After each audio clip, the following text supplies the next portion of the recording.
Okay, so welcome everyone, welcome back into this new breakdown video in which I'm going to talk about my fan art for Warhammer 40k.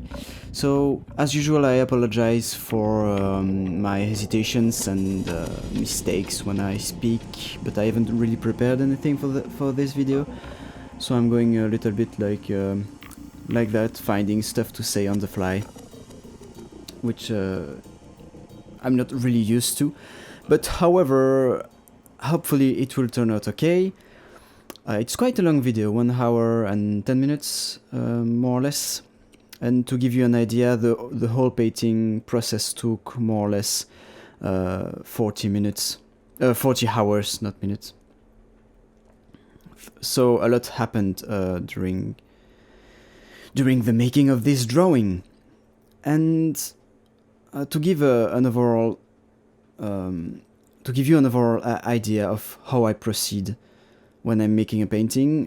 For now, I'm still using the line values and colors, even if there's no colors here. So I'm starting with liner to place the basic elements and finding my composition, and then rendering the values. And for this work, I really wanted to push everything a little bit further, and to really learn new stuff, and to not to make the same mistakes I made in the previous artwork I've been working on. And one of my issues was composition. So I really tried to work on the composition of my work, of this painting a little bit more. And so I made some iteration, as you can see here, trying with some thumbnails when I had like a basic idea of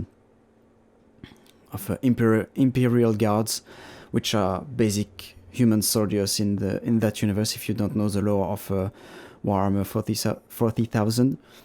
And they are purchased by a big Tyrannid Swarm Lord, which is a very powerful and dangerous creature, as we might expect. So I tried to make some thumbnails, and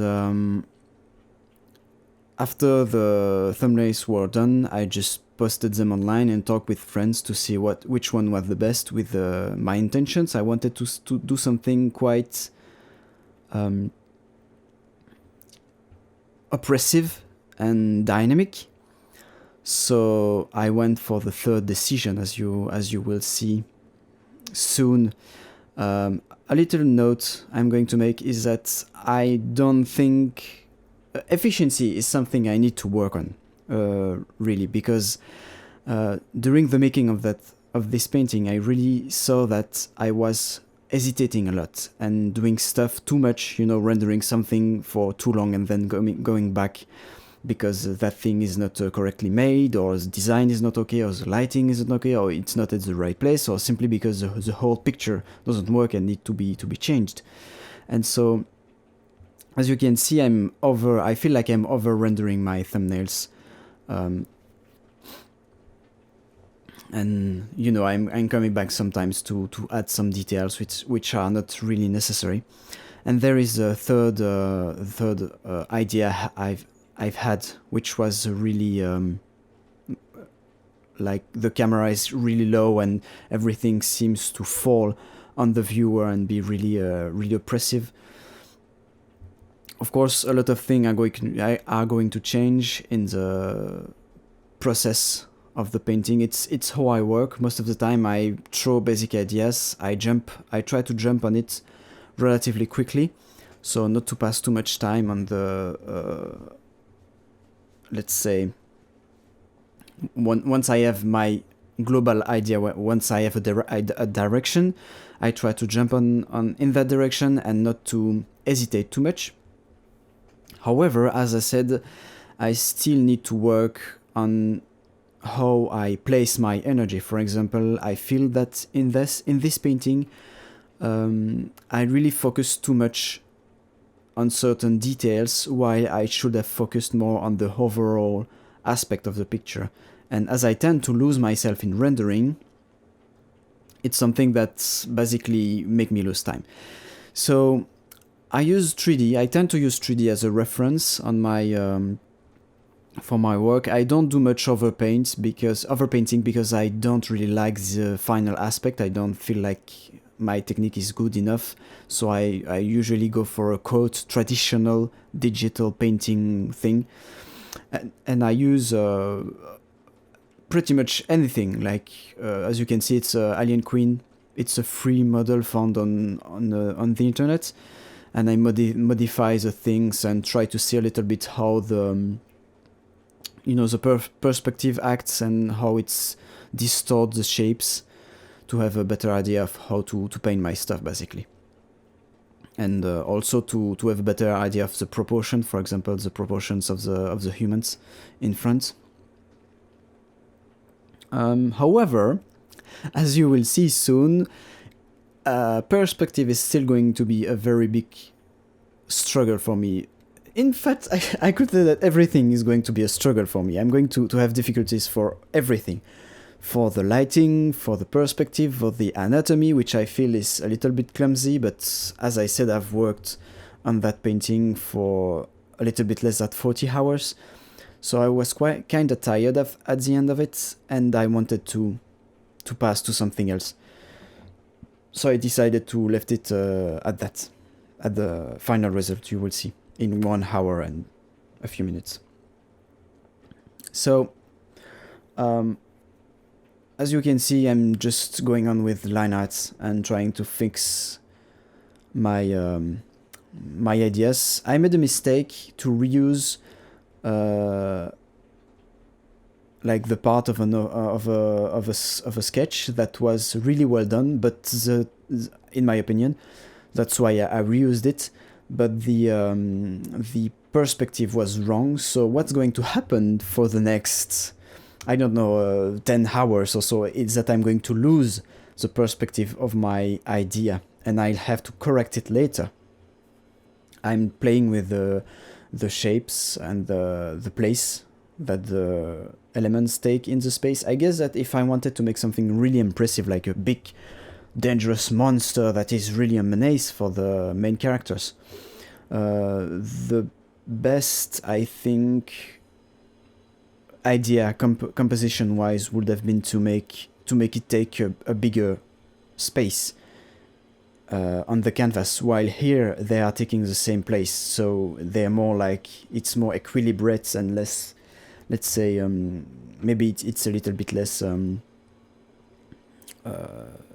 like the overwhelming effect I wanted to give is maybe less intense because of that. But that's why I added the cadaver of the Imperial Guard in the hand of the Tyrannid Swarmlord, so to show the scale, to really show that the creature is big.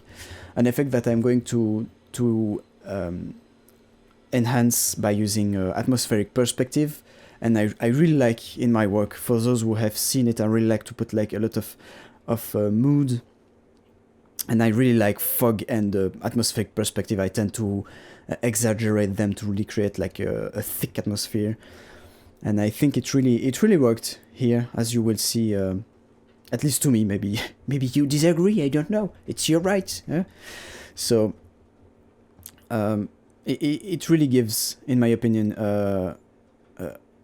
oppressive aspect, like everything is thick and there's fog and dirt and stuff, particles flying a little bit everywhere, which really like adds intensity, I guess, around the characters. So pretty much what I could say is that I really should work my design skills. I think that they are not really good. I feel like what I'm doing is quite dull. Like design-wise, it's not really impressive. I try to do something, I don't know, a little bit more special, but it doesn't feel special to me. But I think it's simply due to a lack of experience. I never really worked to design. It's something that I've started to work on seriously recently. So yeah, it's a simple character with a simple basic armor and not something like really fancy on it. And also I prefer realism over crazy design, so I'm more like a functional guy. You know, if we can make like two extreme, like it's purely functional and then purely aesthetical thing tend to be more crazy, and in reality it wouldn't be possible, like a huge giant swords and bloated armors filled with strange pieces and stuff like that. On the contrary of more functional type of work, which would be more thinking about, well, how it would work in reality. I'm more on the side of functionality. But of course, I have tons of stuff to learn about that, which I've started to do recently. You know, learning. Right now I'm in medieval stuff, so I'm really learning about the story, the history, and the mechanical functions of the armors of medieval era, which is very interesting and really fun to do. So I'm using Liquify tool to basically get to correct my mess. Liquify tool is my friend. I'm like, hey, Liquify, and it responds, yeah, well, what's up? Oh, I'm fine, but you know, can I use you 5 seconds, because my work is kind of messy. And then Liquify answers, oh, but man, like, you should really work on your fucking sketch and design instead of using me, you lazy fucking bastard. And then I just say, yeah, but come on, be nice. And it's like, okay, but just this time. And then I use it, and it works. So I'm reusing pretty much any type of tool I have at my disposal. Maybe not at maximum efficiency, but whatever. I tend to work with a soft brush most of the time to place my values quickly. But I've tried for this piece to work more with a textured hard brush, to try to have a more hard and textured aspect, I guess. But I understand, because during the process of making that painting, I took a big pause. Like I stopped working on it for 2 to 3 weeks, and during those weeks I've worked on pretty much anything, like painting and anatomy and etc. I discovered, for example, the Rayleigh method for the face, which is a way to decompose the face into, if I understood it well, it's a way to decompose the face into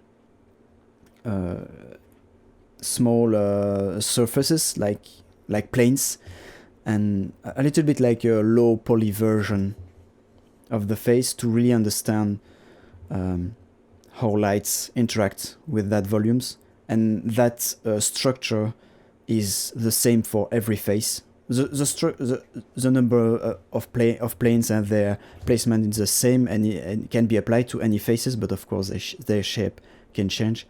But it gives really an overall idea of how to deal with light on face and anatomy, and combining that with basic knowledge of facial anatomy and surface anatomy, so the muscles and the fat and the skin extra. It really gives a good idea on how to well draw and render lighting on face, which is something that I've learned, as I said, pretty late. And so in the end of the drawing, you will see that I will struggle a lot with the face of the character. I think, if I remember well, I worked like 2 to 3 hours one day, and at the end of the day I was like, okay, what I did is just shit and I need to restart everything. And I was quite pissed off, and I just stopped working, went to sleep, and woke up the next day and kept working on it. Another place of struggle, the clouds. I'm kind of trying to say stuff and follow the video at the same time. It's not really easy.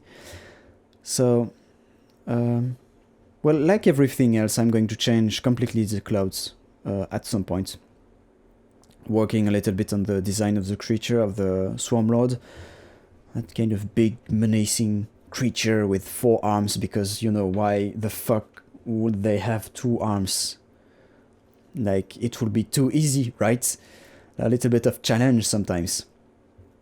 And a big mistake I made, which is a mistake I'm making for most of the time, and it's probably a beginner mistake, is that I've jumped too early into rendering. As I said earlier, I don't pass enough time into the line design phase, in which I'm supposed, ideally, I would really think about everything, like even the creature, knowing where the muscles are, what kind of muscles, what kind of shapes, if there's like organic armors or holes or maybe tubes or strange stuff.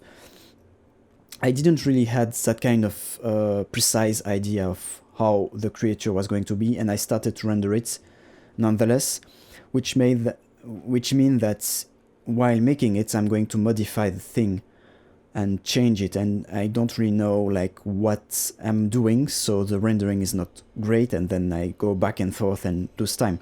And it's the same thing, maybe a little bit less with the characters, because they are characters, so I'm more used to practice them, so I have maybe a more clear idea of what I can do. And I went for that standard soldier, harnessed modern soldier with plates at some places kind of design, and it worked okay. I think it's recognizable for those who play Warhammer 40,000. I'm going to add in the process a little symbol of Warhammer later, so for it to be really recognizable. Maybe I'll do something a little bit more stereotypical in the next painting, like a Space Marine or something.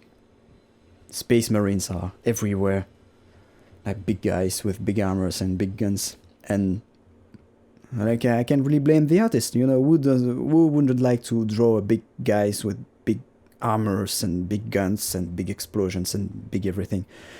Everything is big everywhere. So yeah, making simple soldiers running away from giant monster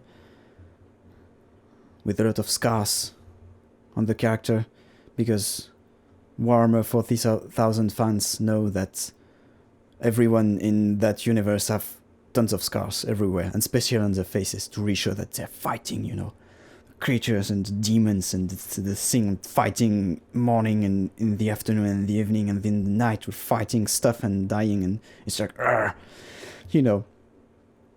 So, as I said, my way to deal with the structure of the face isn't really good. It gives decent results, but because I don't have a clear idea of the structure, because of a lack of practice and knowledge, and a lack of preparation. I haven't passed, as I said, enough time in the basic design phase.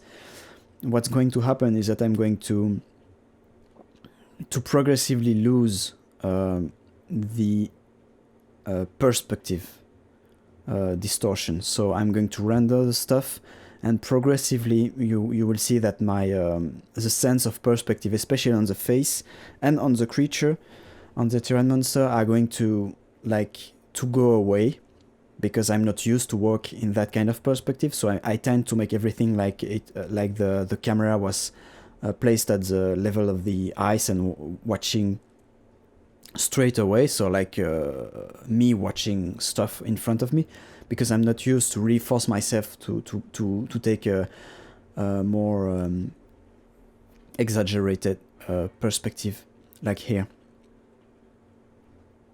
Another thing that might be interesting to note is that I don't really start with layers at first.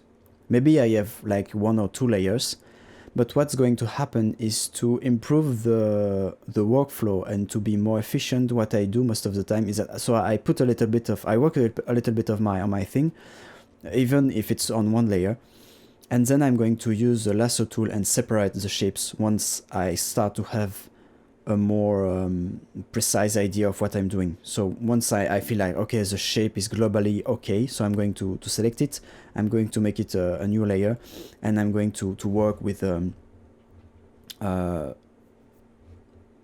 blah, blah, blah. My words, come back here. Where are you, words? Come on. Once I have so I separate things in layers, and I work with the layer. I'm locking the layer. I don't know how it's called in English, but basically when I paint it, it doesn't go over the shape of the layer. So I can use even a soft brush and keep the edge of the thing, even if the edge needs to be reworked later. But I can work with and create soft gradients and effects without having to correct everything later because it's going out of the main shape, which accelerates the process of production a little bit, I think. Of course, nothing prevents me from modifying the shape afterwards. It's really like I got used to it. It's not as restraining as it might sound, which is something I like with digital, is that everything can be erased, replaced with absolutely no like artifacts or bad stuff happening, you know. Even in pencil on paper, for example, sometimes you erase something, but if you pushed too much with the pencil on the paper, it still have marks on it, and it kind of get dirty. So you have to really plan everything and be careful, which is a good thing of the traditional approach, but it's not really present here. Digital really offers, I feel like, absolute freedom. You can really distort stuff and change it from place to place. At least it's easier to do it in digital that it is to do it in traditional.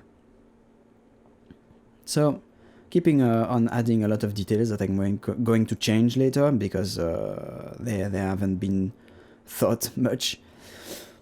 And how many times is left? Oh, well, it's only 15 minutes. It's going to be a long video. I really don't know if I'm going to be able to speak during its whole duration. But come on, Thomas, you can do it. You can do it. You can find stuff to say. I'm going to change my hand.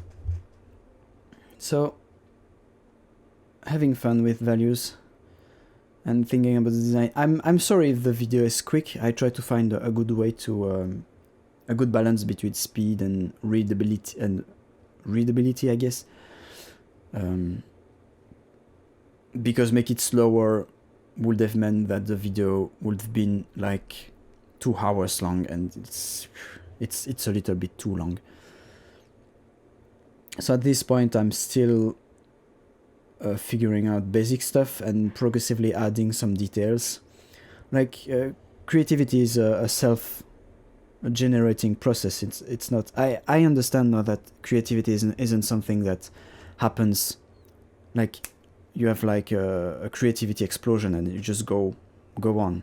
Well, you can have creativity coming like in one big hit of creativity is a sparkle that will start your project, but most of the time, at least to me, my first idea is very blurred and imprecise, and it's by working on the piece that progressively the idea becomes clearer and clearer.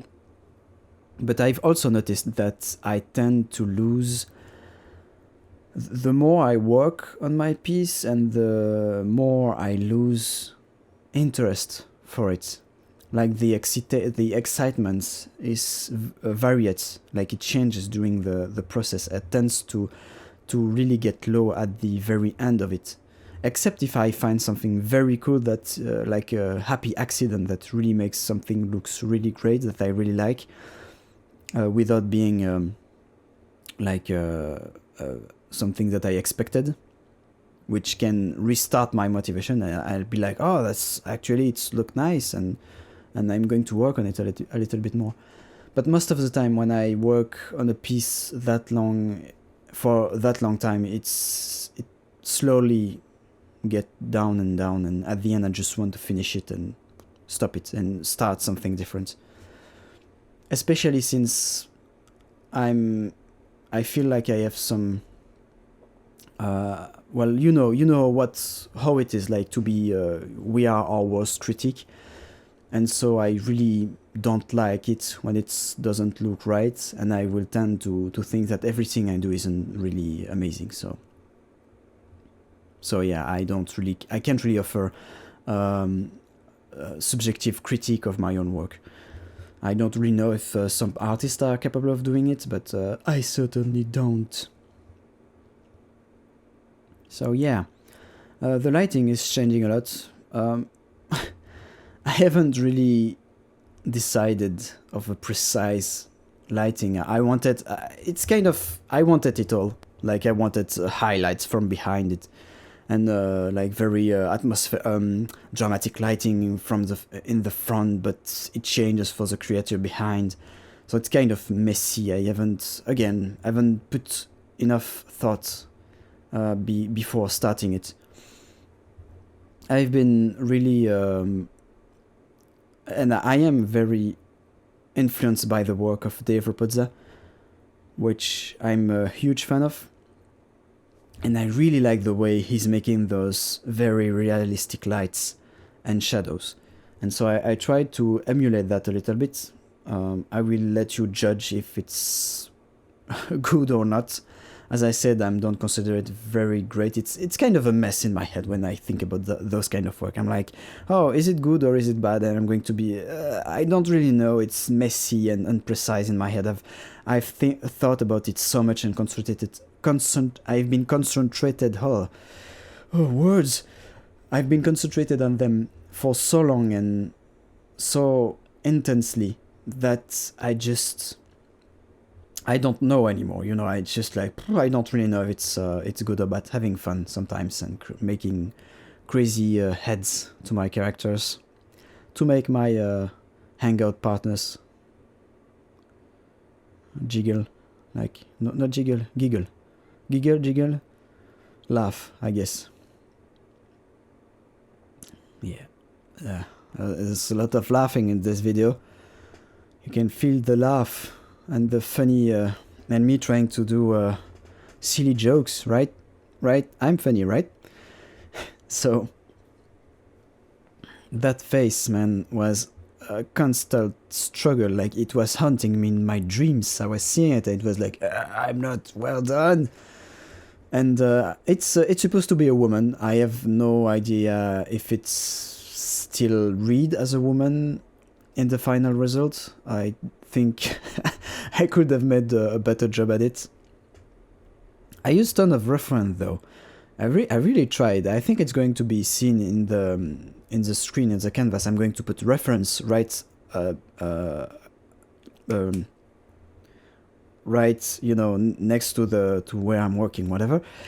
And I've really tried to emulate that lighting from below, and you know, the shape of the face, trying to have something, but because of my lack of experience and knowledge of the face anatomy and my lack of practice, I can't really grasp facial structure really well, which as a result my faces, they don't feel like anything to me. Like it's a face, I'm putting eyes, nose and mouth, but it doesn't feel like a character.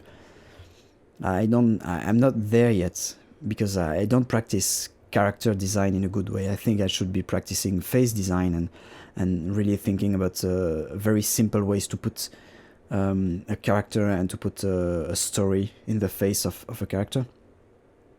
So I've restarted the rocks like 2 to 3 times, and I'm going to rework them a lot of time. Basically everything I've been working on, like the character, the anatomy, the design of the creature, the overall lighting, the clouds and the rocks have been the main struggle of me working on them. So heavy usage of reference and heavy doing the stuff and starting over again. And it's kind of a lazy environment. It's like something happening in a rocky environment. It's like, you know, rocks. Stupid rocks. You know, it's fucking stupid rocks doing nothing and staying there. But rocks are easy, and I had simply no idea making a city. Oh, dear God, preserve me from that nightmare. But more seriously, I wanted to focus on try to do something simple and not overcomplicate the whole idea. So I went for a very basic rocky environment. And maybe later I'm going to try to add more story in the background. But for now, I really wanted to do something that would be easy to manage. It wasn't. it haven't been easy to manage, as I feel it was like hard anyway, but you know, I've tried, right? Right. So yeah, eventually reworking the atmospheres, and as you see, reworking the entire aspect of the texture. So I've been placing texture for nothing on them. As usual, I place texture and then, oh, it's not good, so let's better change it so I can so I can work on it and redo the texture I just erased, right? How fun is this? And starting to have fun with the atmospheric perspective and fog. I really like fog. My last piece, my previous piece, was a really foggy environment, and I had a lot of fun trying to create an impression of really soft textures and layers, you know, like the atmosphere interacts with elements in a different way depending on them, on their depth, on how far away they are from the camera. And so changing the clouds and the sky several times, and hesitating, like, should I work on one layer? Should I separate the layers? I went for the separated aspect afterwards. And while working on them, I tried, you know, to render them, as you can see, but after a certain time I was like, okay, I have no idea of how to make good clouds, so I'm going to use reference and try to copy them. Which is how we learn, right? It's how we learn. We do something, we see that we are really shitty at it, and then we decide, okay, I'm going to take a reference because I'm not good enough to fucking imagine it with my fucking brain. And you'll excuse the swearing, by the way. English, not being my mother tongue, swearing feels less bad in English than it is in French. So I'm kind of authorizing myself to say, to swear on that, because I'm a rebel, right? Making YouTube videos like 99% of the people of my age right now. So having fun, doing parts that are going to change a lot, because I have no idea what I'm doing. I also try to push a little bit the materials, and as I said, to work more with, basically to find a good balance and to understand where to use certain types of brushes, like when to use soft brushes, when to use textured brushes, where to use textured brushes with softness or with opacity or with no opacity, etc., etc. I'm still a little bit afraid to take extreme decisions, and so it's always feel reassuring, at least to me, to use soft brushes, because you can create an impression of volume really quickly, and so I like it. I feel comfortable. But when I try to use hard brushes, especially hard brushes with no opacity, it kind of creates a sense of, like, the soft brushes create an effect of blurriness that remind me of camera lens blur. So it have a more, I don't know, a presentable aspect. Like, it's just blurred, but it could still be great. While when I'm working directly with hard brushes, I need to be precise and correct directly. So it kind of creates, to me, a sensation of messiness that I don't really like. But it's just me, so I guess I just it will change with time and practice, because practice is the key. It's the key to success and to fame. Fucking practice, right? So having fun with the cadaver, the poor Imperial guard slaughtered by the Tyrannid Swarmlord, which is walking with it, you know. It's funny, the creature, like, walking, it just kills it, and then, I don't know, just likes it, I guess, and want to show it to other terrains, like, oh look, I've killed it. You know, and playing with it like a little puppet. Oh, I'm a warrior, and then tearing it apart, eventually eating it, I guess. Because it's what tyrannids do. They eat stuff.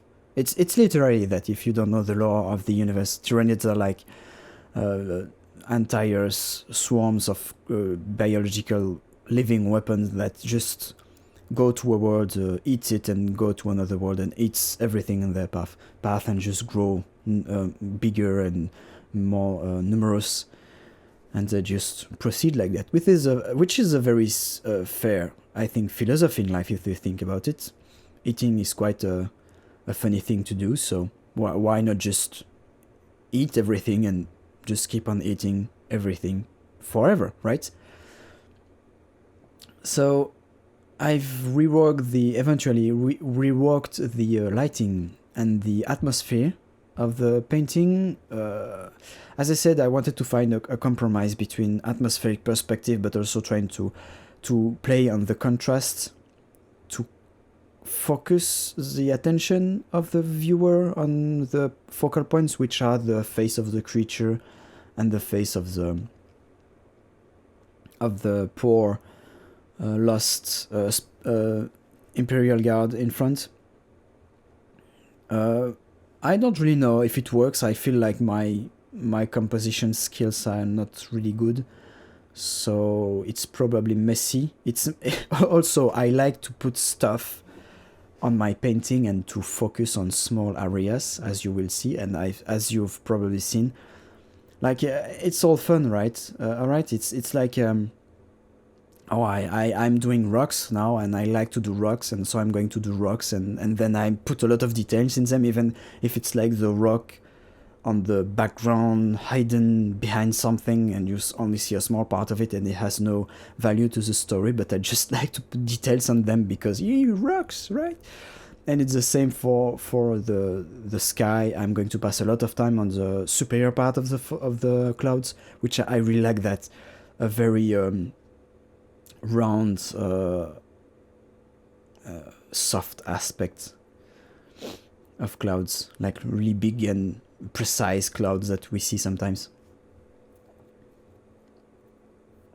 And so, yeah, I forgot what I wanted to say with this. Oh yeah, focus, details, and composition.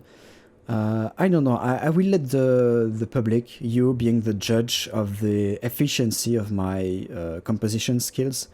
It's probably not very good. I guess it just works okay, like it's not too messy, so it's understandable, but it doesn't have like a strong, I feel, vibe to it, like a very like, wow, kind of impressive aspect.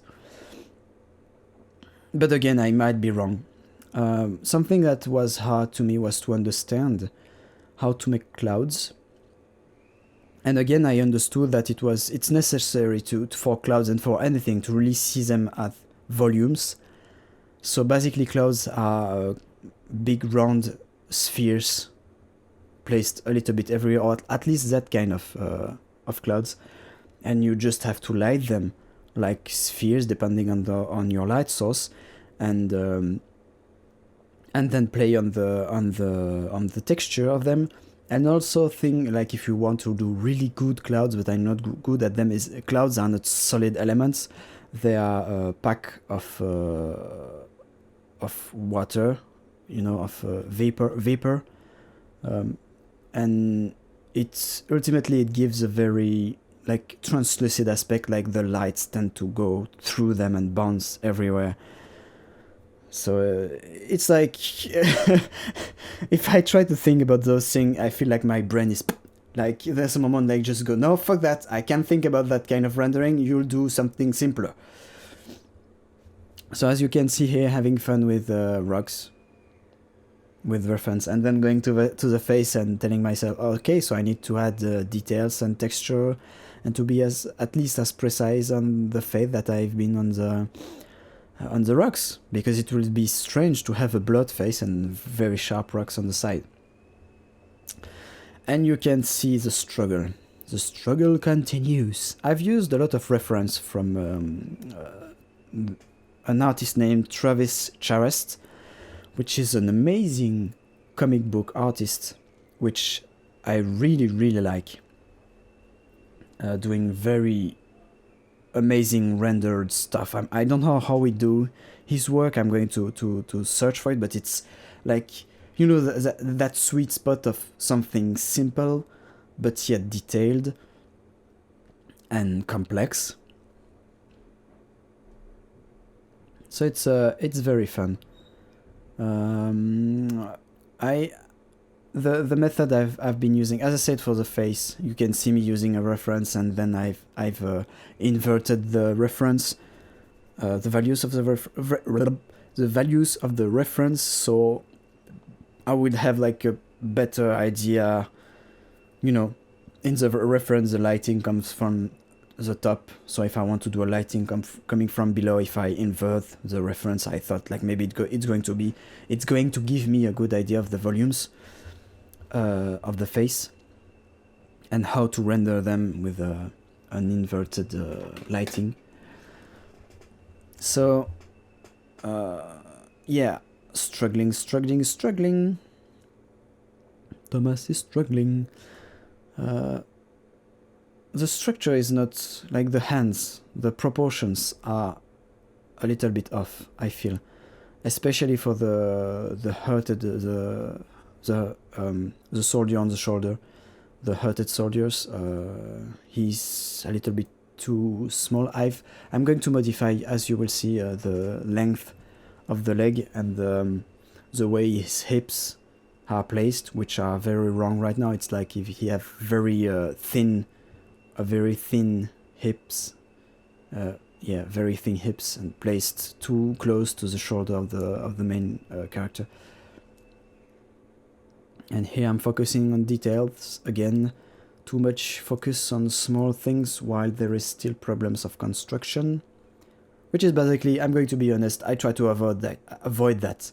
Like construction and all that, I like to put small details. I think it's maybe a global trend in the beginner artists. Is like we like to put details and go like, oh, small like skin textures, and we forgot to work on more general stuff like the proportions and perspective, etc. So yeah, I'm going to drink a little bit because my throat is getting a little bit sore.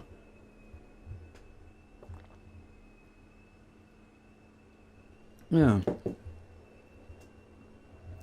So I hope you are not hearing too much of the noise, because people are walking in the house, you know, redoing the kitchen and stuff like that. So I apologize for the inconvenience of noises that you might be not hearing, in fact, because I don't hear what is recorded.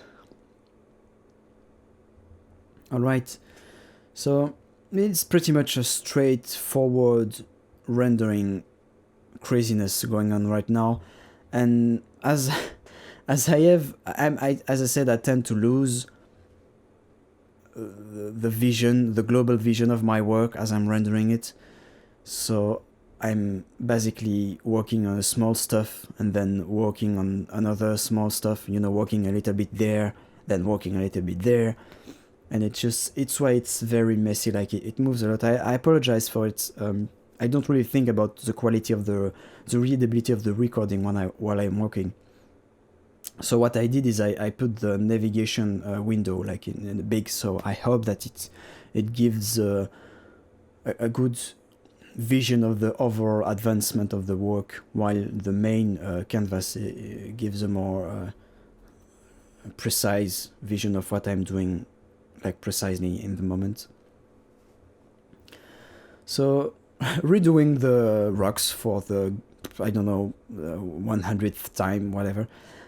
But at least I can say that I've learned stuff, and it's the main purpose of those painting. I really try to put myself and really try to say myself, okay, I'm going to do a better job than I did the last time. it's not going to be perfect. I don't want to, I don't feel like I'm a perfectionist, so I don't want to pass like 100 hours on the fucking painting. 40 was like long enough, so 100 I would vomit the painting at that point. But so yeah, I just I try to move forward a little bit every time, like always using references, as you can see here.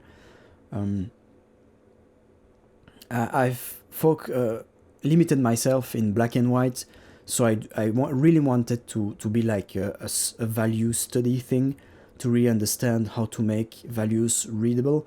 And it's also a little bit of a comfort zone thing, because I've been working in black and white for a long time now. I've been working in colors too, but colors are not that... I don't feel as comfortable, as great with colors, which is something I'm going to work more in the future. In fact, it's going to be my next painting. It's probably going to be another fan art of Warhammer, and it's going to have colors in it. And I'm probably going to try to reduce even more the subject matter, to really make like a portrait of a Space Marine, let's say. A portrait of a Space Marine, to be like... Because I'm a very original person, right? So yeah, understanding the shape of the ear. At least, even if it's not perfect, it feels good, because I am kind of feeling that I'm improving. So I understand stuff. You know, that sweet sensation when you're working on something, like practicing, and then you have that click happening in your head, like, oh, I get it now. Like, it feels better. I know, like, I feel... It's how I work. I don't know for you. Maybe I'm sounding crazy right now. But I feel the shape better, I guess. I don't really know how to phrase it differently. So I feel what I'm doing better. It makes more sense. It's not perfect, but it still feels better. And I really like the effect I had on the background rocks. At least it's a part I like the background. The rocks in the background are great. Oh, what do you think about that work? Well, the rocks on the background are great. The rest not so, but you know, at least you've tried. So yeah, the mouth is going to be...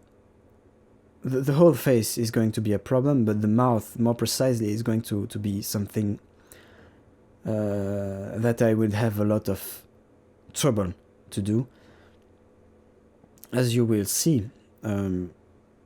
As I said, it's due to my lack of knowledge of anatomy. I try to do realistic stuff, but to do a realistic good stuff with a very great expression, you really need to know like all the muscles and how muscles contract to create to give a certain expression.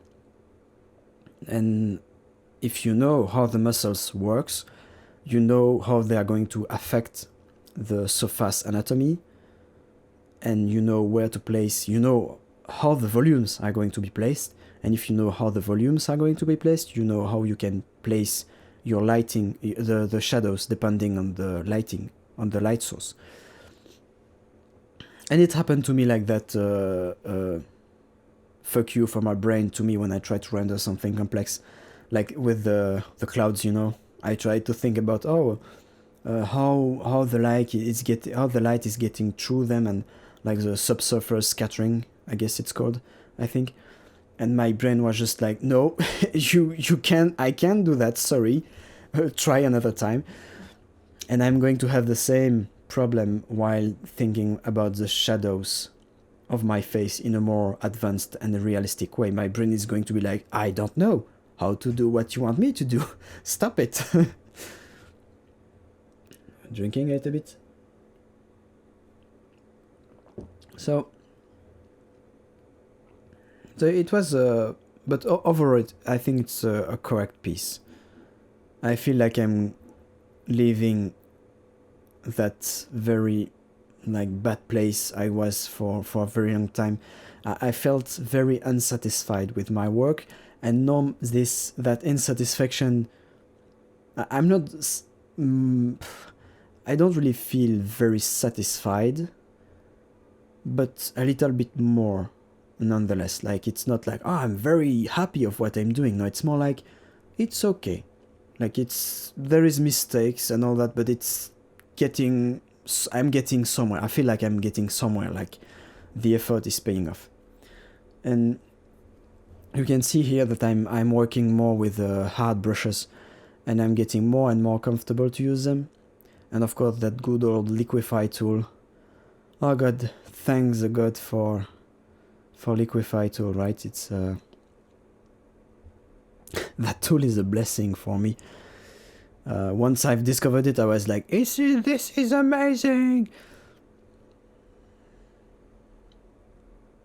So yeah, I'm getting at least I'm getting some happy accident in the design of the creature. Like, I really wanted to emulate that aggressive and complex rendering that Dave Raposa have in his painting. Like, a very, I don't know how to define it. It's very rich, and there is a lot of small volumes, and textures, and it's something I try to reproduce.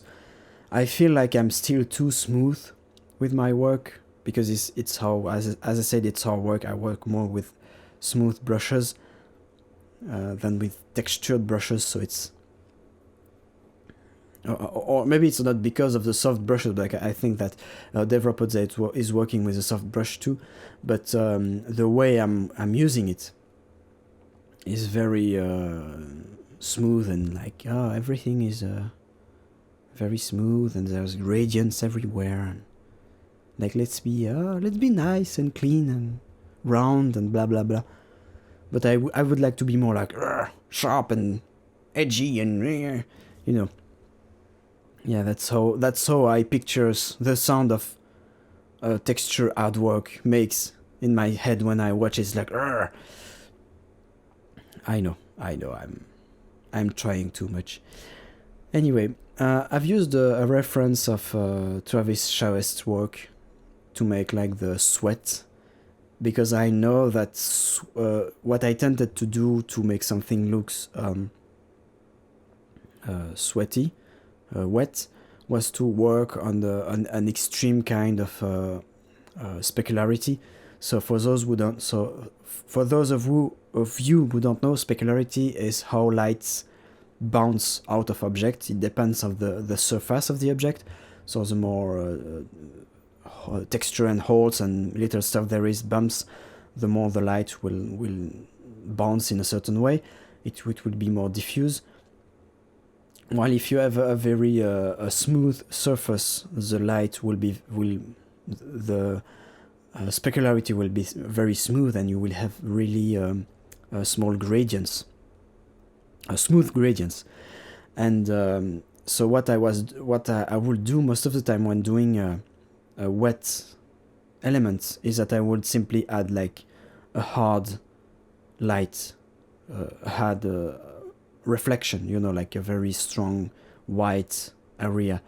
But as I wanted to push myself a little bit here, I really understood that when you're sweaty, it doesn't apply evenly to the whole face, because first of all, it depends. We are sweating more for the forehead. It starts there and falls on the rest of the face, and progressively it's all the face.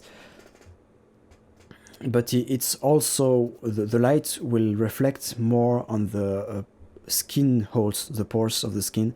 So it's more like small little dots everywhere, and it's when we are sweaty, the light resemble more a patch of little dots, and when we are not sweaty, it will be more like smoother light surfaces. So changing, as I say, the shape, liquefying the shit out of my work to try to re-get that perspective that I've lost for a long time. And I have to thank my friends with whom I'm working on Hangouts, Google Hangouts, because I regularly try to ask them critique, and they basically tell me stuff I don't see. Like, I feel like we have lost the effect of the perspective on the face of your character. So, thanks to you, friends. You're amazing. But yeah, I will definitely recommend you to find good artists to criticize your work, and people you trust, because putting my stuff online to get critique has been a pretty mixed result.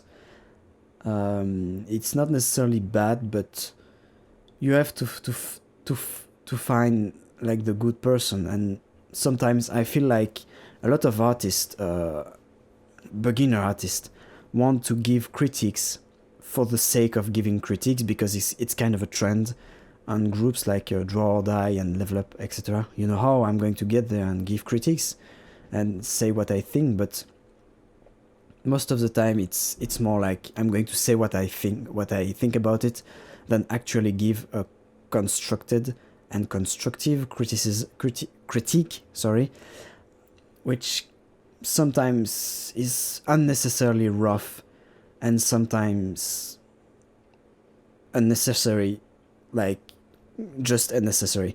When I make the comparison between critique I receive on online groups and critique I receive from friends and from professional I know, the difference is most of the time quite interesting, because online critiques tend to be more about subjective things, like, oh, I don't like the storytelling, like, why is the character looking that way, it doesn't make sense, and I don't understand the story, or stuff like that. But in the end, it can be mysterious. It doesn't have to be clear. The story is as simple as them being chased by the big creature behind, and maybe she's just watching there because she's watching, you know, looking there because whatever, you know, she's looking there because she's searching for a path, or maybe she sees something. It's not really important. Like, it's not what she's looking is not important. What is important is the fact that she is chased by the creature. Of course, it's a subjective thing. People are going to be, it's fine, I don't care. Other people are going to be, oh, it's very important to me. But my point is, it's that very subjective. While with professionals and people that have a little bit more used to critique stuff, the critiques are more going to be about construction, about structures, about, like, oh, be careful because there is all the elements are aligned, which create a tangent, and you should be careful. You should add more chaos in the shapes there because they look all the same. They are all the same size, and you should add more smaller and bigger shapes to create a more interesting elements. And you should be careful of the anatomy of the character, which is not very good there, and blah blah blah.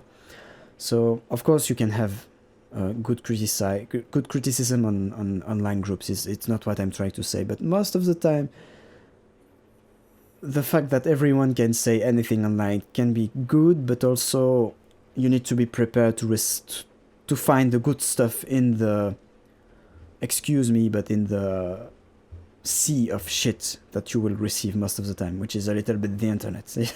There is a lot of tons and tons of very good stuff, but there is at least an equal amount of bad and shitty quality, bad low quality thing that just polluting everything, and you kind of have to dig deeper. While if you know some good artists and people of trust, then you can simply go to them and ask them directly, how do you think that my work is? Like, do you think it is bad, or do you think that I should modify stuff? And they will most of the time give you more precise critiques and comments than online, which is going to be all over the place, and someone is going to tell me, oh, the construction is bad, oh, I love the light, but the thing is wrong, and someone is going to say the contrary, and it can be confusing more than helping sometimes. So yeah, after that long speech about online criticism, I'm going to go back a little bit on the painting itself, and here I'm going to get closer of the moment I've talked about. When after, like, there's the moment before the pause I took, like the moment I said that while I was making that piece, I stopped for like 3 weeks to work on it and came back later. And it's going to be quite impressive because I've in those 3 weeks I've completely changed the way I'm doing shadows. Now I'm working with the core shadow, main shadow thing. If you don't know it, I really recommend you to check it out. It's to separate, at least at first, to separate your shadows into a 2-value thing. So you have the white for the lighted area, and your shadow is composed of the black and light and mid-gray, let's say. Of course, you can change it. I'm taking it as an example. But the idea, if you have 2 values for your shadow, and the black is going to be used to create the edge of the shadow, and its sharpness and softness is going to change depending on the volume you are representing and the way the light hit on it. And as you can see it, I haven't recorded the whole process, I forgot it, but as you can see now the shadow of the face, it's really visible on the face of the character. It's completely different, and I'm working my shadows like that for everything now. So having like a black edge, a darker edge, and then the shadow is becoming clearer, which create that effect of bouncing lights. The light is bouncing on surfaces around and coming back, so the volumes are being lighted from behind, let's say, or lighted from both the original. I'm trying to be clear. Maybe it's completely chaotic and messy, I'm sorry. But basically the volumes are being lit by the original direction of the light. So the light is going to directly hit it, which is like the big highlight. But as the light is going to bounce on object behind, and maybe there's some atmospheric lighting. So even if there's no like wall behind your element, the light is bouncing in the air, and the atmosphere is lighting. Your element is going to be lit by the atmosphere too. So shadows are not like completely hard. They don't have a one and only one value. They have like a gradient of value. Like I'm sorry, it's messy. English and words are like woo, going away sometimes, and just making little, being funny and all. If my brain is like, what if I'm just going to hide that word that you want to say? I'm going to hide it somewhere, and you have to find it while you are trying to speak. Sure, awesome and funny and all that. But again, ridicule doesn't kill, so I guess it's okay. So yeah, the way, as I was saying about shadows, working with a core shadow, so a harsh edge, like not a harsh edge, but a black edge, a darker edge, and then the main shadow, which is going to be lighter, really gives a good result. And it's something that you can observe in like classical paintings a lot.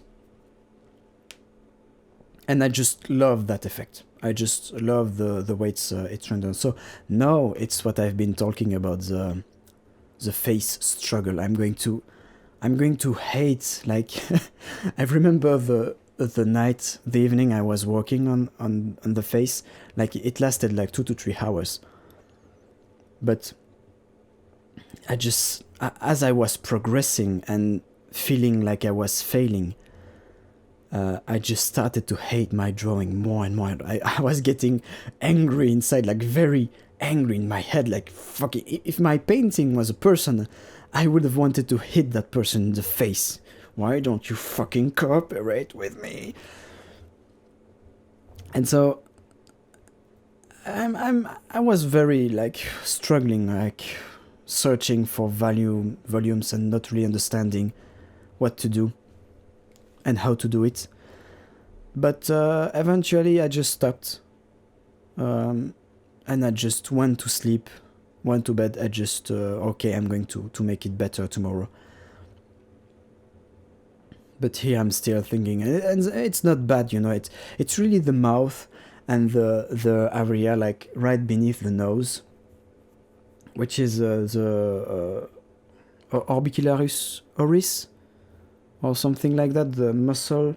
You have like a very round muscle around the mouth.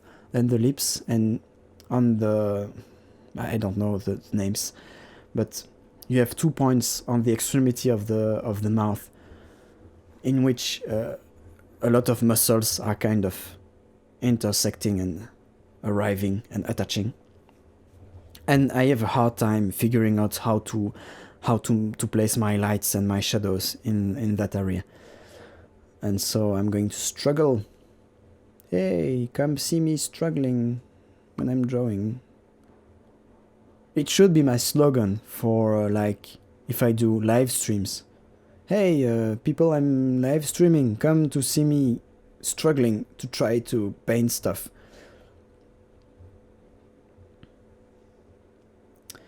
So yeah, putting light and shadows and being bad at it.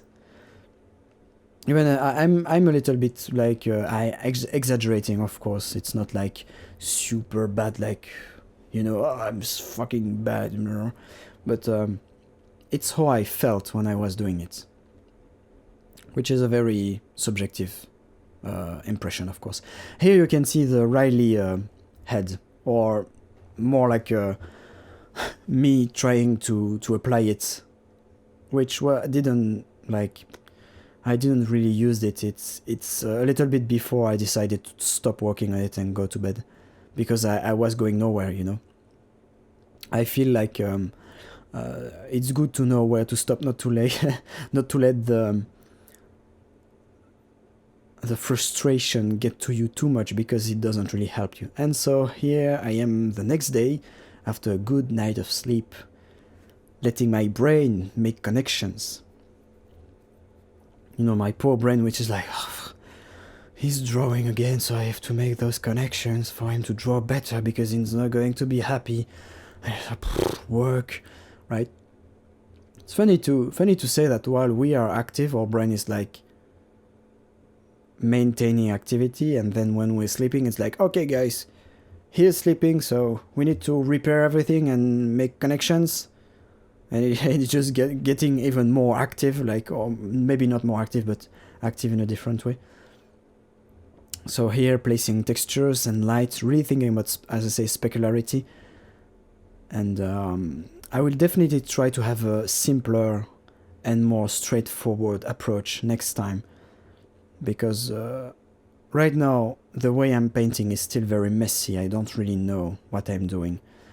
And I'm not thinking enough. Like, I'm placing stuff and hoping that it will be okay, and that basically it's a bad approach.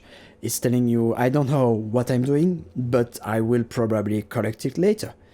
You know, it's like stuff you don't like, you are going to make it later, and you are going to focus on stuff you like, and in the end you have all the stuff that you don't like, which is not really well done. Or you have to work only on the stuff you don't like, and you have to correct everything. And you basically lose time. I like, at the end of my painting, I like to come with a layer in overlay mode, so I can rework the lighting of it. Here I went for a more extreme approach, like more contrasted, which I diminished it later on. It was a little bit too much, placing scars, because I said, you know, scars, Warhammer 40,000, Warhammer 40k, scars everywhere. And the tail that I completely forgot at the end of the painting. I was, alright, the tail, fuck. And I just did it in 20 minutes max. I just didn't want it to pass too much time on it, because it was really at the end of the project, and I need to make the video and just post that stuff online and just get on like doing something else. And yeah, so here the final result. I hope that this video was great and that you learned stuff. Don't hesitate to tell me what you think in the comments, if you had criticism, if you find it. I'm really interested to know if you like the video and the format and how I speak. Am I speaking too quickly, too slow? Am I understandable? Should I prepare more? I guess I would prepare more my video if I had more success, because I'm doing this in my spare time and it's taking me a long time. So yeah, don't hesitate to check the rest of my work, and see you and paint well and be amazing. Bye.